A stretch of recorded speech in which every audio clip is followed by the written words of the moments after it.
육체가 아닌 마음의 할례를 받아야 합니다라는 제목으로 잠시 말씀의 은혜를 나누고자 합니다. 사자성어 중에 이런 말이 있죠. 왜 안 되죠? 견마지로 다 아시죠? 개견자의 말마자의 갈지자의 일할 로자. 그래서 개나 말의 힘인데 견마지로를 이런 경우에 쓰죠. 임금이나 나라에 충성을 다하는 노력, 윗사람에게 자기의 노력을 낮추어 말할 때 쓰는 말. 그래서 예로부터 이 개와 말은 아주 충직하고 충성스러운 동물로 묘사를 합니다. 특별히 개는 이 양과 염소를 지켜주죠. 그리고 이 주인을 등짐승으로부터 지켜줍니다. 요즘은 개를 애완동물로 여겨서 아주 정서적으로 아주 많이 도움을 받는 그 동물이 개이기도 합니다. 6,000년 전 고대 이집트 왕 무덤 피라미드에도요 개가 나옵니다. 그러니까 이집트의 왕도 지금부터 5,000년, 6,000년 전에 살았던 이집트의 왕도요 개를 지금처럼 애완견으로 키운 역사가 있어요. 그러니까 사람과 개의 역사는 그렇게 간단한 역사가 아닙니다. 사람 옆에서 아주 친밀하게 지냈던 동물이 이 개였습니다. 아마 우리 성도님들도 다 아실 거예요. 제가 초등학교, 국민학교 시절이죠. 그때 국어 시간인지 도덕 시간인지 정확하게 기억은 안 나는데 이 내용은 제가 기억에 나요. 한번 들어보세요. 고려시대 최자라는 사람이 보한집이라는 책을 냈는데 그 책에 기록되어 있는 내용입니다.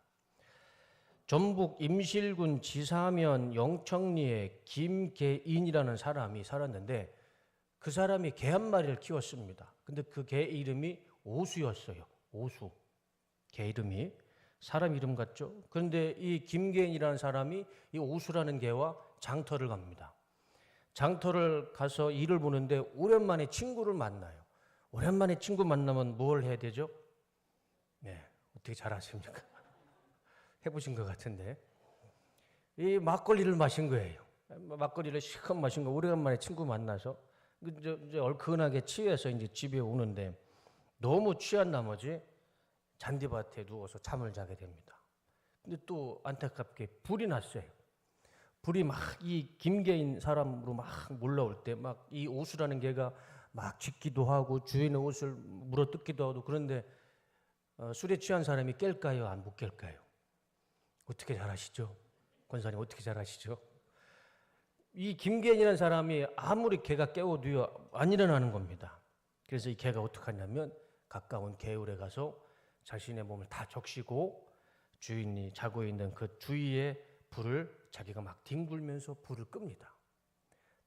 또 마르면 또 개울가에 가서 자기 털을 적시고 그렇게 불을 다 꺼요. 그리고 이 개는 화상을 입고 죽죠. 이 김계인이가 이제 술에 깨서 잠에서 깼더니 자기 옆에 자기 이 개가요 불에 다 타가지고 끄을리고 화상을 입어서 죽어 있는 겁니다. 그리고 자기가 누워 있던 자리만 재가 안 돼 있고 나머지가 다 치료대 편에 있었던 것이죠. 그러니까 이 개가 주인을 살리겠다고 자기를 희생한 거예요. 너무 미안하고 불쌍한 마음에 이 사람은 그 자리에서 이 개를 묻어주고 무덤을 만들어 놓고 자기 지팡이를 꽂아줍니다. 근데 그 지팡이에 싹이 나서 나무가 자라게 돼요. 그래서 그 나무를 이 개의 이름을 따서 오수나무라고 지었고 그 동네 이름을 충직한 이 개, 주인을 살린 개의 이름을 따서 오수마을로 바꾸게 됩니다. 그래서 지금도 이 오수마을이 있어요. 예. 저렇게 김계인과 오수개 동상이 지금도 있습니다. 실제 있었던 이야기라 고려시대 최자라는 사람이 지었겠죠. 그런데 이 비슷한 이야기가요 충남 홍성에도 있습니다. 비슷한 이야기가 충남 홍성에도 있어요. 거기에서도 개가 주인을 구한 이야기가 있습니다. 그만큼 개는 사람과 함께 살았던 역사가 길어요. 그리고 요즘은 뭐 개를 어디다가 끌고 다녀 보니까 유모차에 끌고 다녀요. 애기들처럼. 분명히 유모차인데 그 속을 보면 개가 앉아 있습니다. 애완견이라고 하잖아요. 이제 애완견도 쓰면 안 됩니다. 반려견이라고 하죠. 그만큼 이 사람과 개는 아주 친근하고 서로 도와주는 관계인데, 근데 참 이상한 것은 성경은 그렇게 말씀할까요? 안 할까요? 성경은 절대 그렇게 말씀 안 합니다. 성경은 반려견이라고도 안 하고요. 유모차에 태우라는 말씀도 없습니다. 자식처럼 키우라는 말씀도 없어요. 오히려 개를 부정한 짐승으로 말씀합니다. 개를 비유로 이방인 우상숭배자를 표현할 때 이 개라는 단어를 씁니다. 참 이상하죠? 인류의 역사 가운데 개는 정말 사람과 도와주는 이 공생관계인데 성경은 그렇지 않아요. 완전 반대로 이 개의 의미를 말씀해 주십니다. 예를 들자면 이래요. 신명기 23장 18절에 보면 창기가 번 돈과 개 같은 자의 소득은 어떤 서원하는 일로든지 내 하나님 여호와의 전에 가져오지 말라. 이 둘은 다 내 하나님 여호와께 가증한 것입니다. 창기가 번 돈과 개 같은 자, 제가 표현이 죄송하지만 성경 그대로예요. 개 같은 자가 번 돈은 하나님께 헌금하지 말라는 거예요. 저 개 같은 자가 누구일까요? 아무튼 개라는 표현을 써서 별로 좋지 않게 묘사를 했는데, 번역을 했는데, 원문에는 저게 창기는 여자 창녀이고 저 개 같은 자는 원문에 보면 케레부라는 단어인데 이거는 남자 매춘부를 의미합니다. 동성애를 통해서 남자가 동성애를 통해서 벌은 돈, 그 사람들을요 개 같은 자라고 해석을 한 거예요. 사무엘상 17장 43절 블레셋 사람이 다윗에게 이르되 네가 나를 개로 여기고 골리앗이여 다윗에게 네가 나를 개로 여기는다. 그만큼 무시하는 거죠. 막대기를 가지고 나에게 나왔느냐. 그러니까 그 당시 사람들이 개를 어떻게 생각했는지 그 세계관을 알 수가 있는 것이죠. 그리고 잠언 26장 11절 개가 그 토한 것을 도로 먹는 것 같이 미련한 자는 그 미련한 것을 거듭 행하느니라. 개가 토한 걸 먹고 개가 또 가끔씩 또 이상한 걸 다 주워 먹잖아요. 그만큼 미련한 개를 미련한 사람을 미련한 개로 묘사를 성경을 하고 있는 것이죠. 그것도 이 지혜의 서인 잠언에서 그렇게 말씀합니다. 그리고 계속해서 신약 성경에 보면 예수님도요 개를 그렇게 좋게 표현하지 않으십니다. 거룩한 것을 개에게 주지 말며 너의 진주를 돼지 앞에 던지지 말라. 아주 부정한 짐승 두 마리를 예수님께서 비유로 말씀하시는 거예요. 첫 번째 개, 두 번째 돼지. 그래서 유대인들은 지금 돼지고기든 개고기든 아주 혐오하죠. 우리나라는 없어서 못 먹는 고기를 유대인들은 아직도 저렇게 혐오합니다.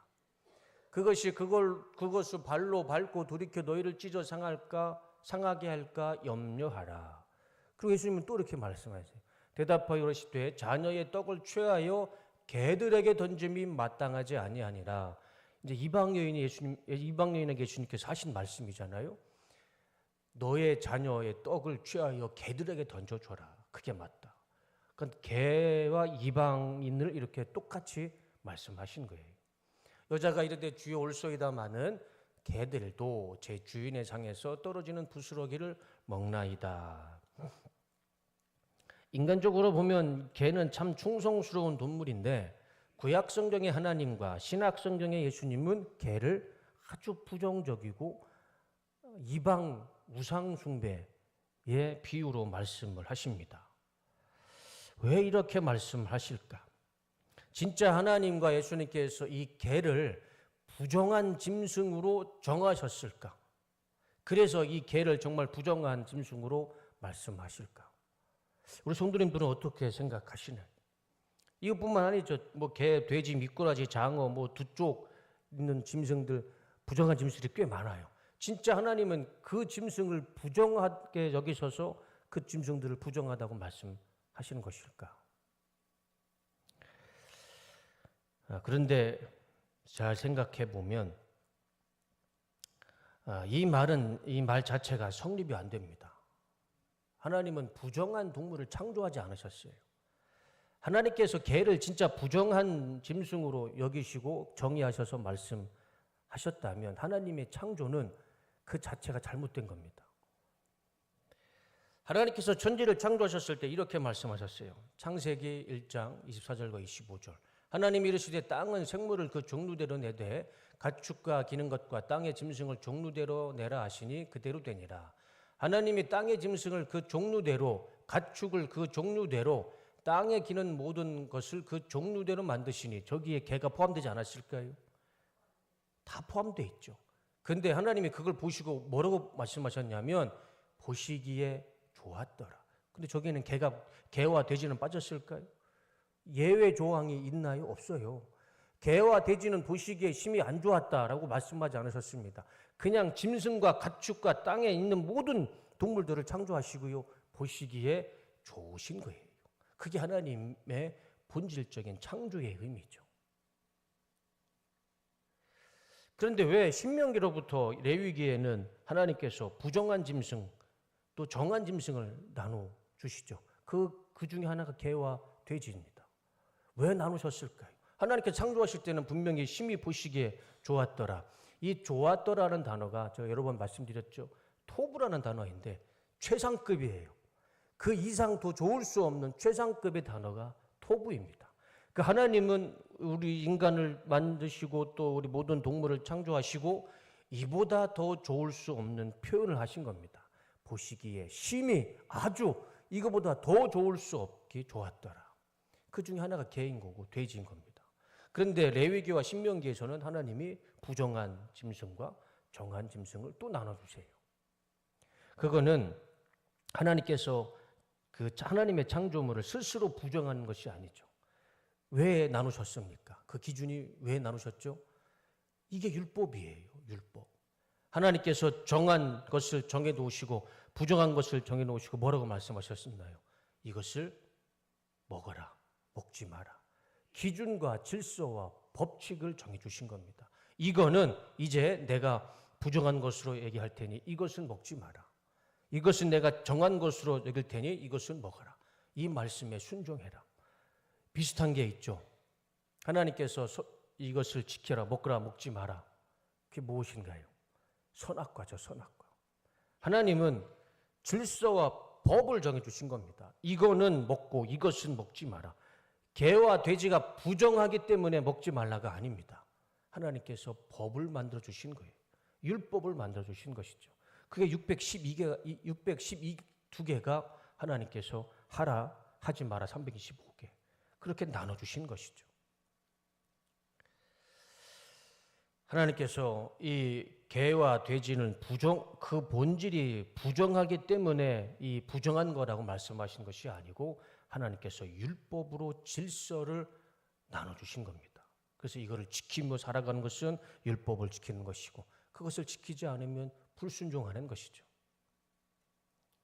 그 가운데 개는 하나님께서 부정한 기준으로 만들어주신 겁니다. 기준을 만들어주신 것뿐이죠. 개 자체가 부정할 수는 없습니다. 그건 하나님의 창조를 부정하는 것입니다. 그러면 지금은 어떤가요? 지금도 우리는 개를 부정한 짐승으로 봐야 될까요? 예수님은 이렇게 말씀합니다. 마태복음 5장 17절 다 같이 읽겠습니다. 시작. 내가 율법이나 선지자를 폐하러 온 줄로 생각하지 말라.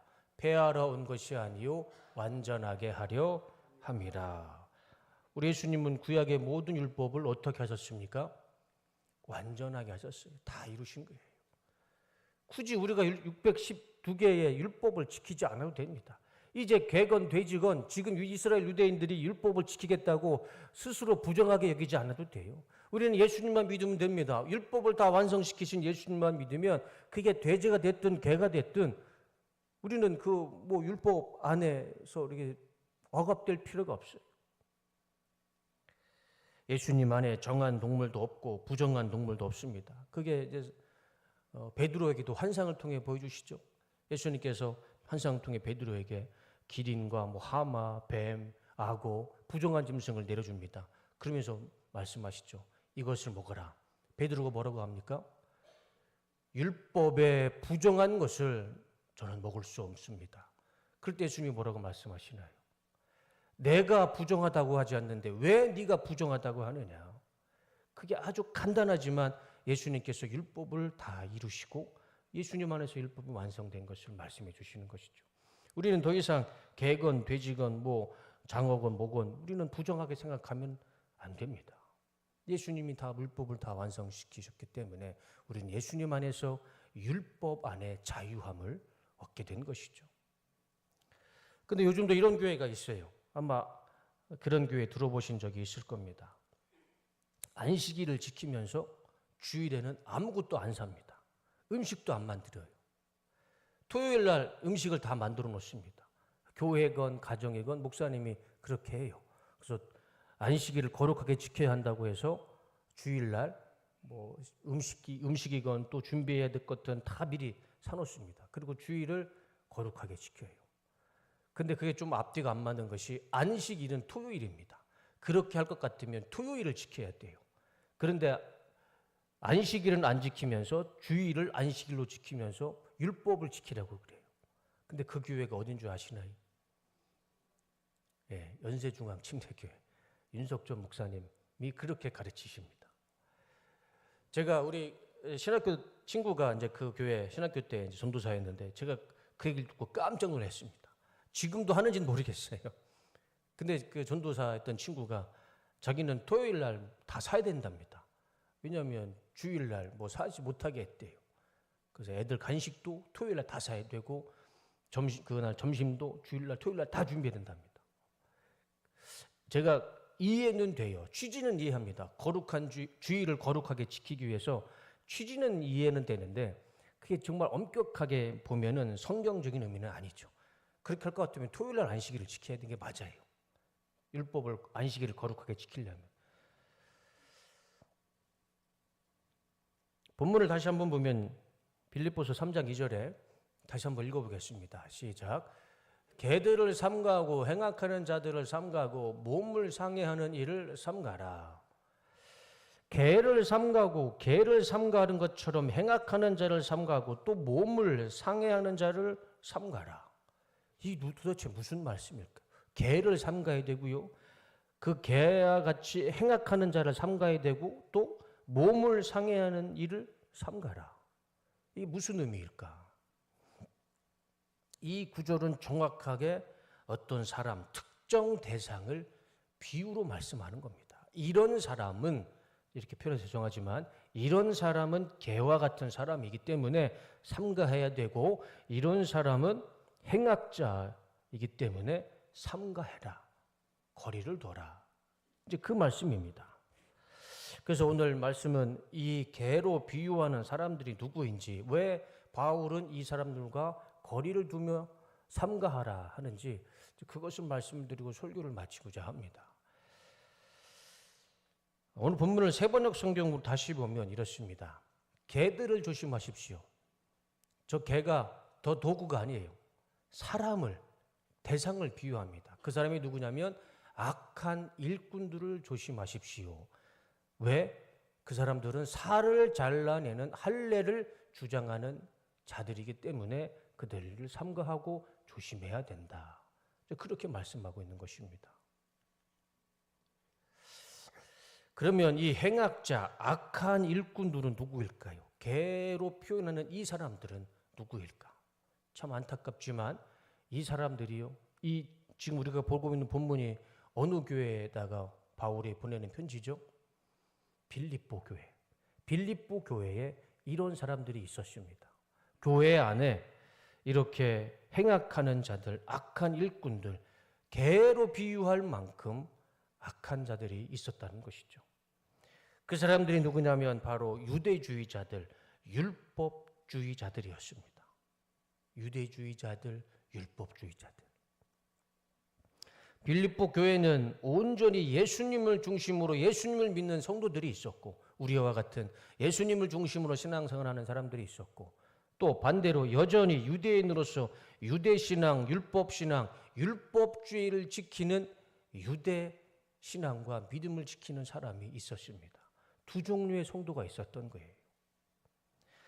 그들이 바로 바울이 말하는 행악자이고 악한 일꾼들이었고 그들을 부정한 개로 묘사하면서 그들과 삼가해라. 거리를 둬라. 이렇게 바울이 이야기하고 있는 것이죠. 그럼 도대체 이 유대주의, 율법주의 성도들은 어떤 일을 했길래 왜 바울은 이렇게 심한 말을 하면서 그들을 삼가하라 얘기했을까? 유대주의와 율법주의는 한마디로 말해서 외식하는 자들이었습니다. 외식하는 자. 예수님께서 성경 복음서 중에 이 외식하는 자들에게 뭐라고 표현하시는지 아시죠? 너희들은 독사의 자식들이다. 너희들은 회출한 무덤들이다. 아주 심한 말씀을 하십니다. 그들이 누굽니까? 바리새인, 사두개파, 율법학자, 레위인, 유대인들이에요.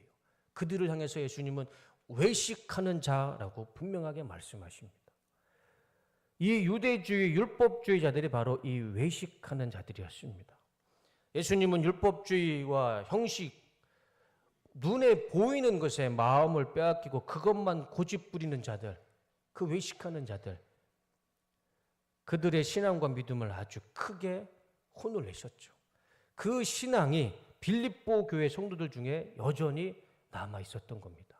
바울은 그것을 지적하는 것이고 그들에게 이 개라는 단어, 부정적인 단어를 쓰면서 그들과 멀리해라. 그렇게 설명을 하고 있는 것이죠. 형식적인 모습에 빠져 있으면 외식하게 되면 사람은 본질을 보지 못합니다. 제가 한 가지 예를 들자면 제가 고등학교 때까지만 해도, 아니 심지어 제가 대학교를 다니는 95년도만 해도요, 우리 한국교회에서 드럼과 일렉기타 치는 것을요 찬송가라고 여기지 않았습니다. 뭘로 얘기했죠? 그거는요 사탄의 음악이라고 했습니다. 한국교회에서 드럼과 일렉기타와 심지어 베이스 기타를 치면 이거는 하나님께 찬양하는 게 아니고 이거는 사탄의 음악이다라고 정죄해서 목사님들이 금지시켰습니다. 저도 다 기억이 나요. 저도 시골교회에서 다 기억이 나요. 어디 교회에서 기타와 드럼을 치면서 일렉기타를 치면서 찬양을 부르는가? 그거를 정죄하고 하지 말라고 했던 교회가 우리 한국교회 역사에 있습니다. 그런데 지금 우리 성도들 다 아시는 것처럼 어느 교회를 들어가든 드럼이 없는 교회, 일렉기타가 없는 교회, 베이스 기타가 없는 교회는 없습니다. 우리 교회도 앞에 보세요. 다 갖춰져 있습니다. 옛날, 지금으로부터 20년, 30년 전의 개념으로 보면 이거 다 사탄의 악기들입니다. 이거 치면 안 돼요.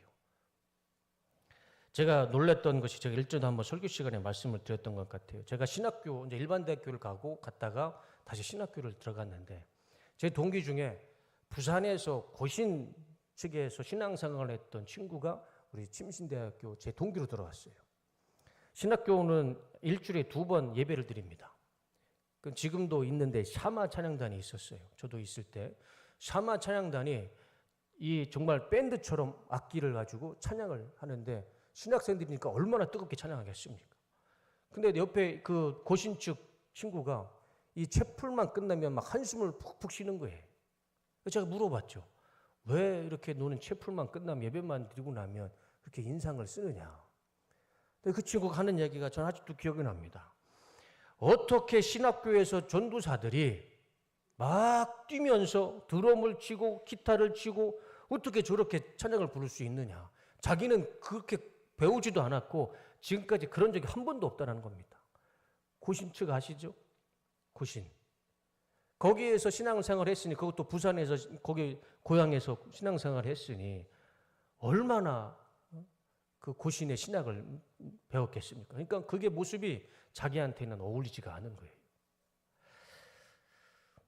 제가 그런 이야기를 듣는 모습을 보며 제가 더 깜짝 놀랐습니다. 아직도 저렇게 생각하는 애가 있구나. 구약 성경에 보면 나팔을 불며 비파와 수금과 소고와 재금과 퉁소와 관악기, 현악기, 타악기를 이용해서 다윗은 하나님을 찬양합니다. 그 당시 있었던 모든 악기를 동원해서 하나님을 찬양해요.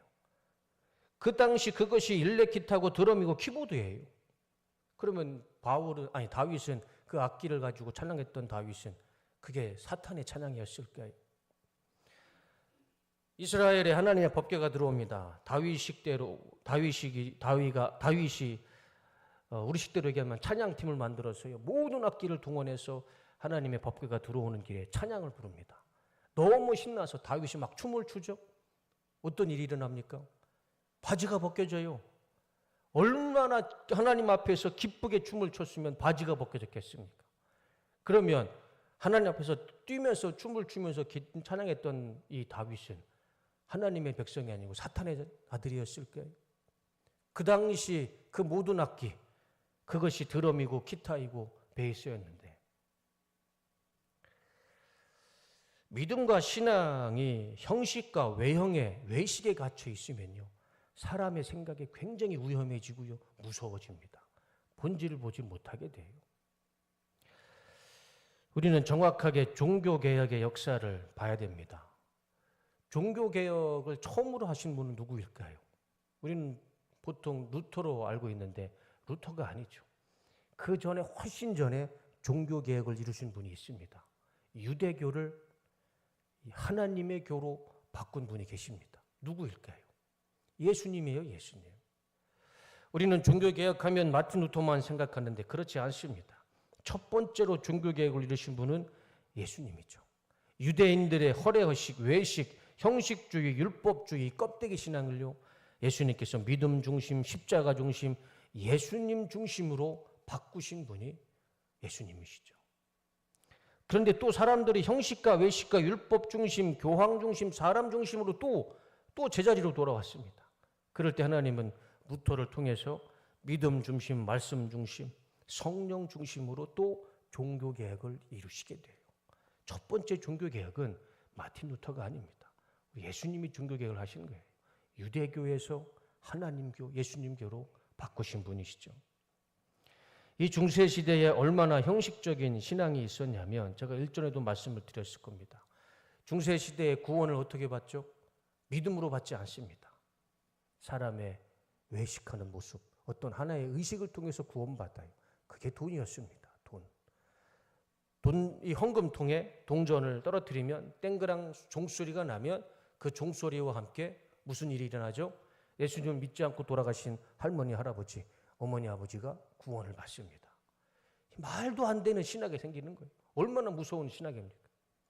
그러니까 사람이 외식에, 율법에, 사람의 이 외적인 것에 시선이 빼앗기고 마음이 빼앗기면 이런 말도 안 되는 일이 벌어지게 되는 거죠. 사제들이 종교회의를 합니다. 종교회의를 열어서 무엇을 나누냐면, 예전에 말씀드렸죠. 이 바늘 끝에 천사가 몇 명 앉을 수 있는가. 그게 뭐가 중요합니까?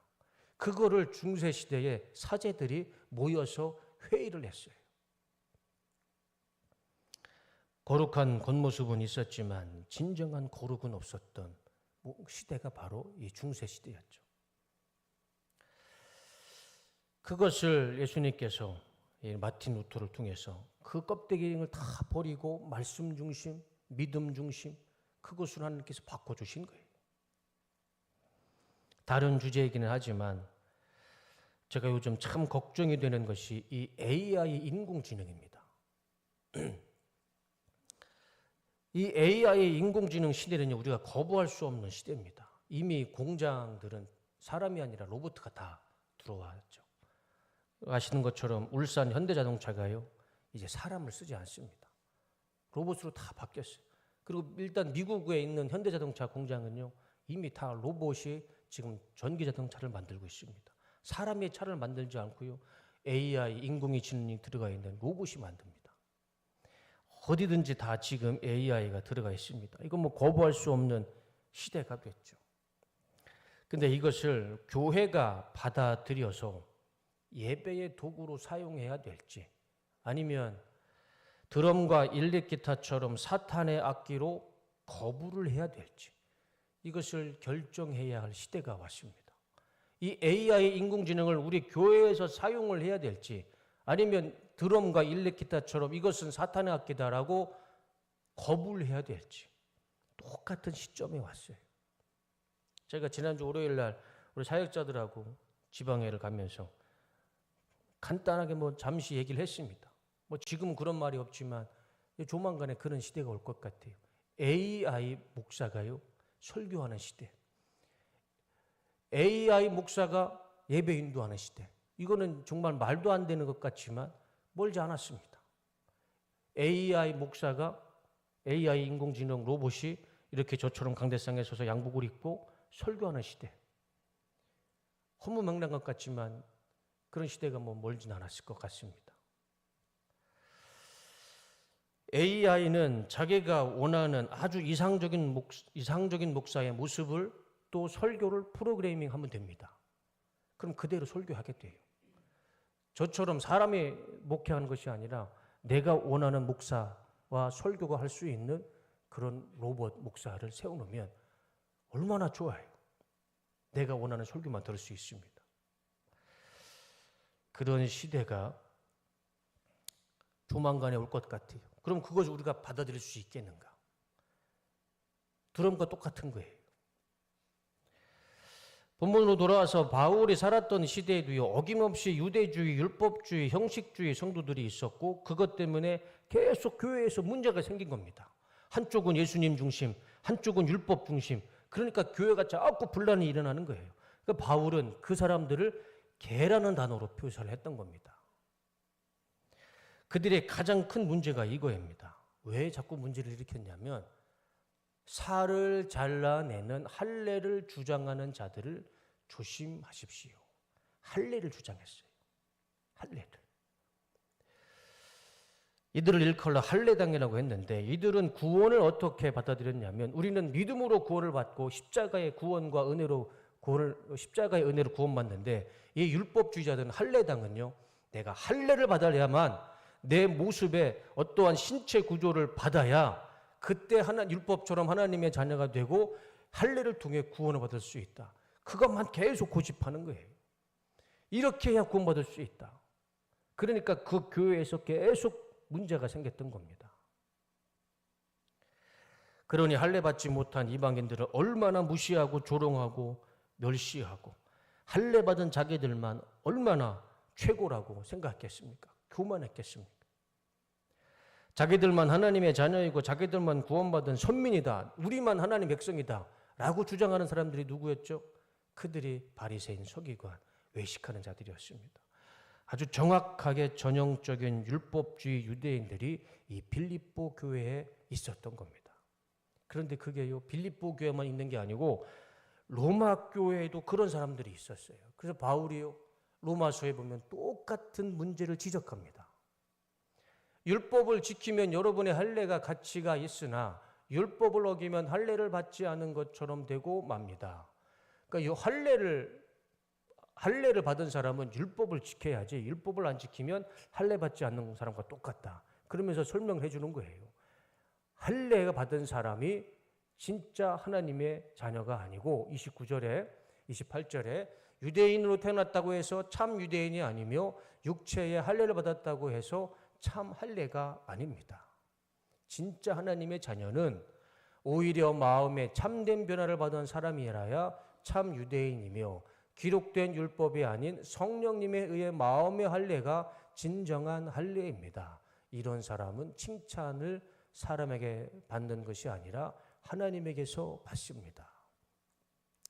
참 성도는 육신으로 할례를 받는 사람이 아니고 유대인이라고 해서 하나님의 자녀가 아니고 성령으로 거듭나고 성령으로 할례 받고 성령으로 침례받은 자가 그 자가 하나님의 자녀이다. 그러니 율법주의, 외식주의, 형식주의를 갖지 마라.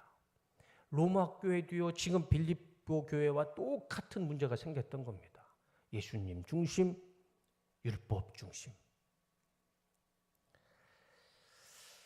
제가 수많은 목사님들을 만나면서 목사님들의 모습 속에서 참 제가 가장 심각하게 거리를 두는 모습이 있습니다.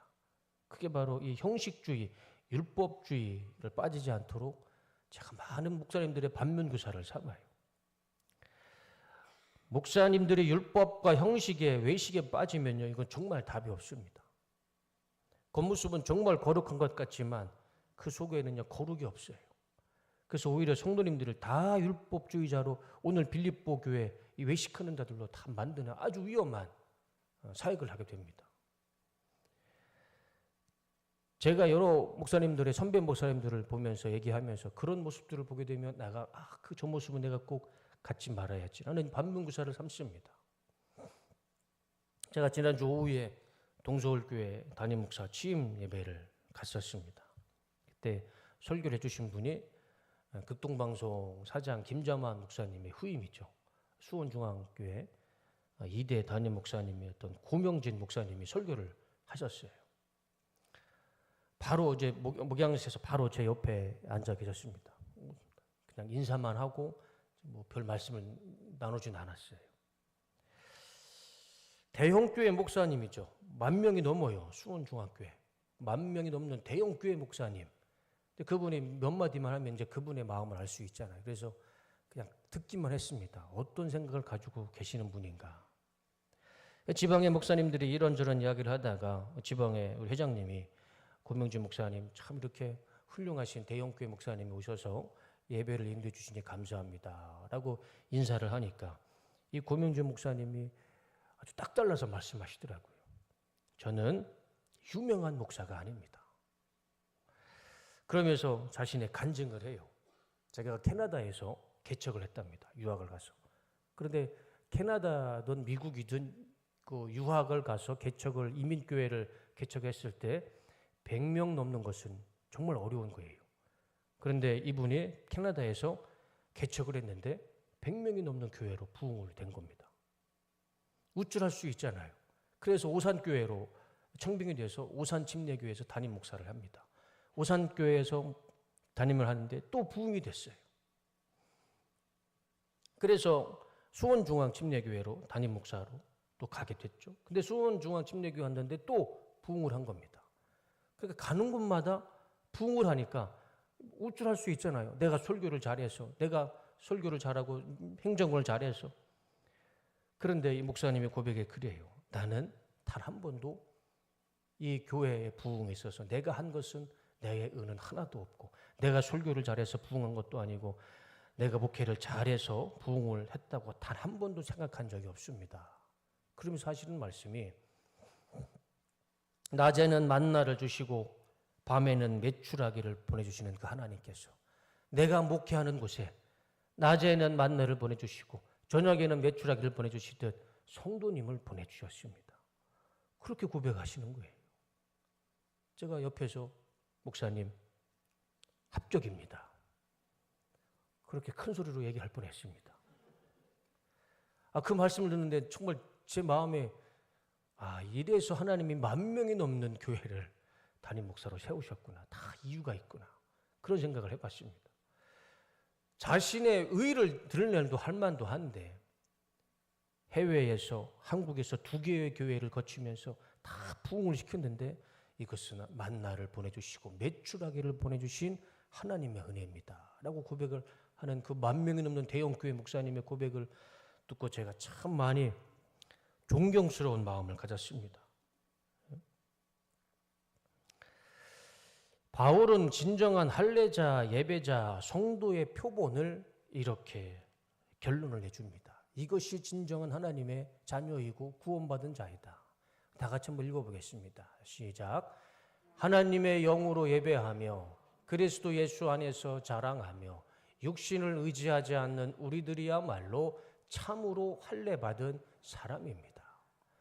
육신으로 할례받고 외식하고 율법주의, 형식주의 그거 아무 쓸모가 없고 이렇게 해야 하나님의 자녀이고 구원받은 자이다. 첫 번째, 하나님의 영으로 예배하는 자. 제가 이번에 우리 신년 금식 예배 시간에 말씀드렸죠. 우리가 예배 드리는 거 우리의 의로 할 수 없습니다. 하나님은 예배하는 자를 찾는데요. 그 예배는 어떻게 드리는 자입니까? 영과 진리로 예배 드리는 자. 그 영은요, 루하흐, 하나님의 영, 성령입니다.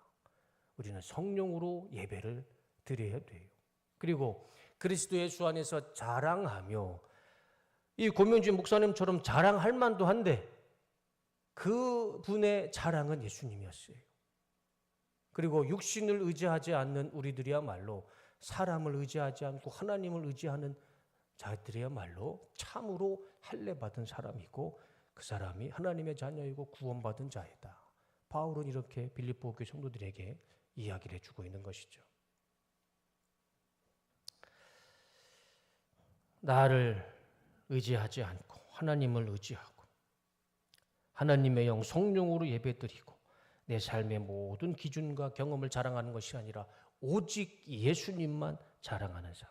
그러면 할례받지 않아도 그 사람이 하나님의 자녀이고 구원받은 자이다. 바울이 그렇게 결론을 내리고 있는 것이죠. 설교를 마치겠습니다. 우리 안에 있는 외식을 버리길 원합니다. 정말 손톱만큼이라도요, 율법주의, 형식주의, 겉모습을 보는 믿음이 있다면 어느 시간에 그걸 다 내려놓길 원합니다. 보여지는 것, 보이는 것, 그거 별로 중요하지 않습니다. 우리가 자꾸 그거 보여지는 것만 신경 쓰니까 우리의 신앙이, 우리의 믿음이 자꾸 어긋나는 것 같아요. 정말 중요한 것은 보여지는 것이 아닙니다. 보이는 것이 아니에요. 우리가 더 기도하고, 더 말씀 보고, 더 헌신하고, 더 사랑하고, 더 순종할 때 거기에 우리의 구원이 있고 은혜와 축복과 기적이 나타날 것입니다. 사람이 보여지는 것에 신경 쓰고 외식하며 율법주의로 판단하기 시작하면은요, 내가 하나님이 돼요. 그리고 하나님의 자리에서 모든 것을 정죄할 수밖에 없습니다. 이것은 이래서 안 되고 저것은 저래서 안 되고 이것은 저 사람은 저래서 싫고 저 사람은 저래서 싫고 그냥 정죄만 하지 그 사람의 진면목을 하나님 안에서 합력하여 선을 이룰 수가 없습니다. 보여지는 것은 정말 중요하지 않습니다. 우리 안에 외식은 다 버리고 하나님만 자랑하고 예수님만 자랑하고 하나님만 높이며 살아가는 진정한 성령으로 할례받은 성도의 삶이 되길 원합니다. 외식과 율법을 벗어나서 성령의 할례를 받으셔서 성령으로 예배드리고 예수님을 자랑하며 육체가 아닌 마음의 할례를 받으시는 우리 뚝섬교회 모든 성도님들이 다 되시기를 주님의 이름으로 축원합니다. 우리 시간에